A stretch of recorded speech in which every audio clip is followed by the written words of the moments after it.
नमस्कार मित्रों। आज की कहानी जो मैं आपको सुनाने वाली हूँ वो एक ऐसी कथा है जिसे आप अपने परिवार में अवश्य ही एक बार सबको सुनाएं।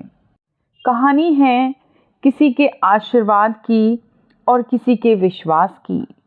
कभी कभी हमें ऐसे आशीर्वाद मिलते हैं कि जो हमें हमारे जीवन में इतनी तरक्की देते हैं कि हम सोच भी नहीं सकते कि किसी के शब्दों में इतनी ताकत भी हो सकती है। तो कहानी हमारे विश्वास की है। कहानी सुनाने से पूर्व मेरा आपसे अनुरोध है कि कहानी को आप एक बार पूरा सुने और कहानी अगर आपको पसंद आती है तो इस कहानी को लाइक अवश्य ही करें और कमेंट में ओम नमो नारायण या जय श्री राम अवश्य ही लिखें। कहानी इस प्रकार है मित्रों।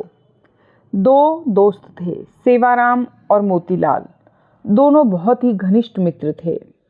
दोनों ही गली गली जाकर पीठ पर पोटली लाद कर कपड़े बेचने का काम किया करते थे।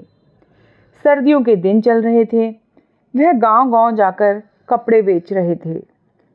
तभी उन्होंने देखा कि एक झोपड़ी के बाहर एक बुढ़िया ठंड से कांप रही थी।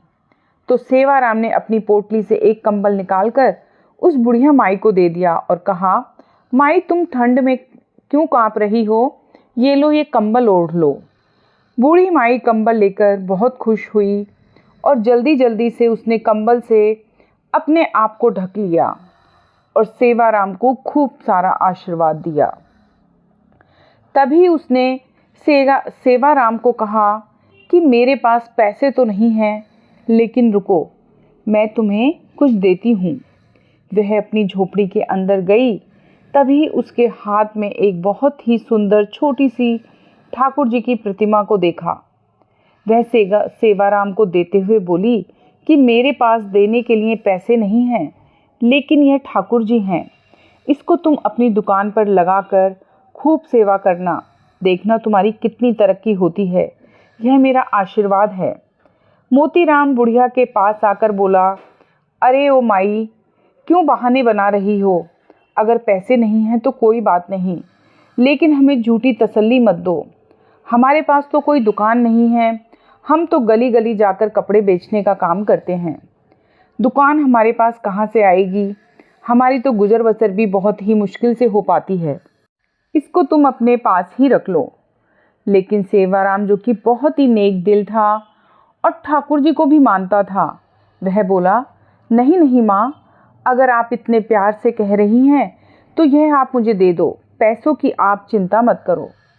सेवाराम ने अपने गले में पड़े अंगूछे को निकाला और जल्दी से माँ से ठाकुर जी की फोटो को लेकर, मतलब वो एक छोटी सी मूर्ति थी, उसको लेकर अपने अंगूछे में रख लिया।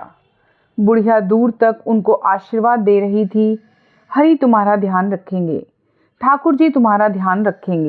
वह उन्हें तब तक आशीर्वाद देती रही जब तक कि वह दोनों उनकी आंखों से ओझल नहीं हो गए। ठाकुर जी का ऐसा ही चमत्कार हुआ। अब धीरे धीरे दोनों की कमाई ज़्यादा होने लगी। अब उन्होंने एक साइकिल खरीद ली। अब साइकिल पर ठाकुर जी को आगे टोकरी में रखकर और पीछे पोटली रखकर गांव-गांव कपड़े बेचने लगे। अब फिर उनको और ज़्यादा कमाई होने लगी, तो उन्होंने एक दुकान किराए पर ले ली और वहाँ पर ठाकुर जी को बहुत ही सुंदर आसन पर विराजमान करके दुकान का मुहूर्त किया। धीरे धीरे दुकान इतनी चल पड़ी कि अब सेवाराम और मोतीलाल के पास शहर में कई दुकानें हो गईं। उन्होंने अपनी दुकान पर कई लोगों को काम दिया।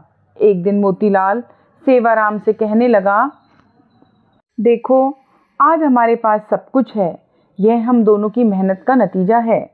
लेकिन सेवाराम बोला, नहीं नहीं, हम दोनों की मेहनत के साथ साथ यह हमारे ठाकुर जी की हमारे ऊपर कृपा है और उस माता का आशीर्वाद है जिन्होंने हमें ठाकुर जी की मूर्ति दी।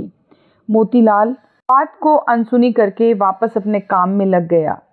एक दिन सेवाराम की सेहत थोड़ी ढीली पड़ गई, इसीलिए वह दुकान पर थोड़ी देर से आया।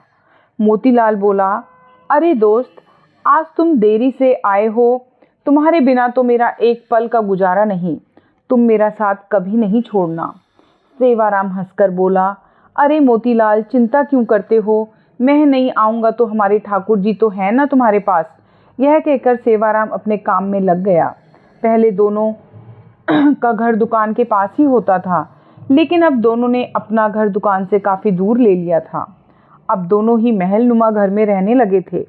दोनों ने अपने बच्चों को खूब पढ़ाया लिखाया। सेवाराम के 2 लड़के थे, दोनों की शादी हो गई थी और मोतीलाल के 1 लड़का और 1 लड़की थे। मोतीलाल ने अभी एक लड़के की शादी ही की थी, अभी उसने अपनी बेटी की शादी नहीं करी थी। सेहत ढीली होने के कारण सेवाराम अब दुकान पर थोड़े विलंब से आने लगा, तो एक दिन वह मोतीलाल से बोला, अब मेरी सेहत ठीक नहीं रहती, क्या मैं थोड़ी देर से आ सकता हूँ? मोतीलाल ने कहा, हाँ भैया, तुम देर से आने की चिंता मत करो, तुम आ सकते हो, लेकिन आया जरूर करो, मेरा तुम्हारे बिना दिल नहीं लगता। फिर अचानक एक दिन सेवाराम 12 बजे के करीब दुकान पर आया, लेकिन आज उसके चेहरे पर अजीब सी चमक थी, चाल में एक अजीब सी मस्ती थी, चेहरे पर उसकी एक अलग ही मुस्कान थी। वह आकर गद्दी पर बैठ गया। मोतीलाल ने कहा, भैया, आज तो तुम्हारी सेहत ठीक लग रही है। सेवाराम ने कहा, भैया ठीक तो नहीं हूँ, लेकिन आज से मैं बस केवल 12 बजे ही आया करूँगा और 5 बजे चला जाया करूँगा। मैं तो केवल इतना ही दुकान पर बैठ सकता हूँ। मोतीलाल ने कहा, कोई बात नहीं, जैसी तुम्हारी इच्छा।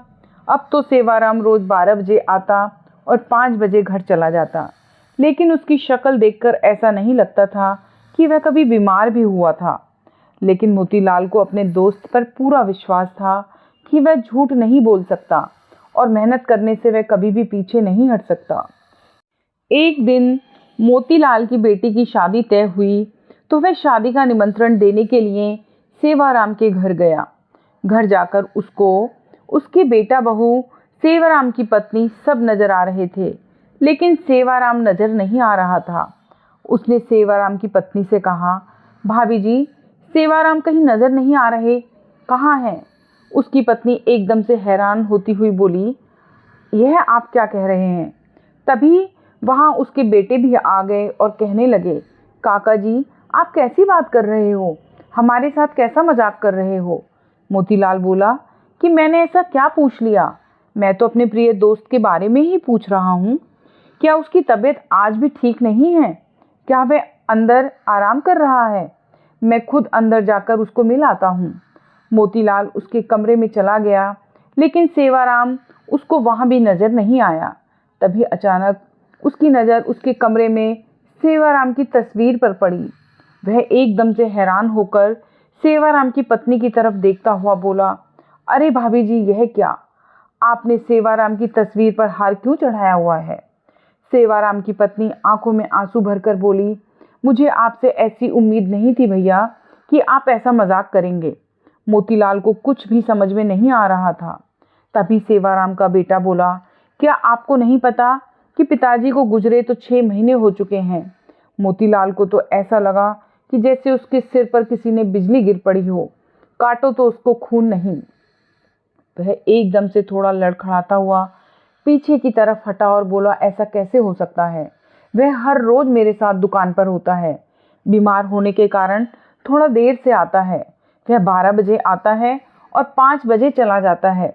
उसकी पत्नी बोली, ऐसा कैसे हो सकता है कि आपको पता ना हो? आप ही तो हर महीने उनके हिस्से का मुनाफे के पैसे हमारे घर देने आते हो। 6 महीने से तो आप हमें दुगना मुनाफा देकर जा रहे हो। मोतीलाल का तो अब सर चकरा गया। उसने कहा, मैं तो कभी आया ही नहीं, 6 महीने हो गए, ये क्या मामला है? तभी उसको सेवाराम की कही बात याद आई, मैं नहीं रहूँगा तो मेरे हरि है ना, मेरे ठाकुर जी है ना, वह आएंगे। मोतीलाल को जब ये बातें याद आई तो वह जोर जोर से रोने लगा और कहने लगा, हे ठाकुर जी, हे हरि, अपने भक्तों के शब्दों की कितना मान रखते हो आप, जो कि अपने विश्राम के समय मंदिर के पट 12 बजे बंद होते हैं और 5 बजे खुलते हैं, और आप अपने भक्तों के शब्दों का मान रखने के लिए मेरे हरि आएंगे, मेरे ठाकुर जी आएंगे, तो आप अपने आराम के समय पर आकर अपने भक्तों का काम क्या करते हो? इतना कहकर वह फूट फूट कर रोने लगा और कहने लगा, ठाकुर जी, आप आपकी लीला तो अपरंपार है।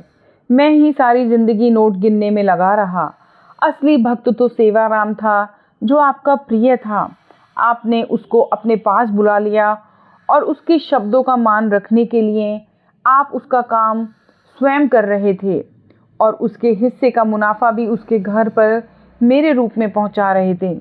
इतना कहकर वह भागा भागा दुकान की तरफ गया और वहां जाकर जहां पर ठाकुर जी आकर बैठते थे, वहां पर अपने चरण रखते थे, वहां जाकर गद्दी को उसने आंखों से, मुंह से गद्दी को बहुत चूमा और चरणों में उनके लौटता हुआ बार बार रोने लगा और ठाकुर जी की जय जयकार करने लगा। ठाकुर जी तो हमारे ऐसे हैं।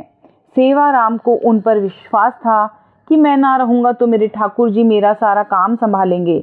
विश्वास से बेड़ा पार है, इसीलिए हमें हर काम उस पर विश्वास रखकर अपनी डोरी उस पर छोड़ देनी चाहिए। जिनको उन पर पूर्ण विश्वास होता है वह उनकी डोरी कभी भी नहीं अपने हाथ से छूटने देते।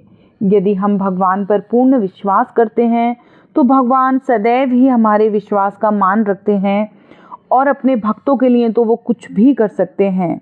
तो देखा मित्रों, कैसे भगवान ने अपने एक भक्त की, उनके विश्वास की और उसके कहे गए शब्दों का मान रखा। धन्यवाद मित्रों।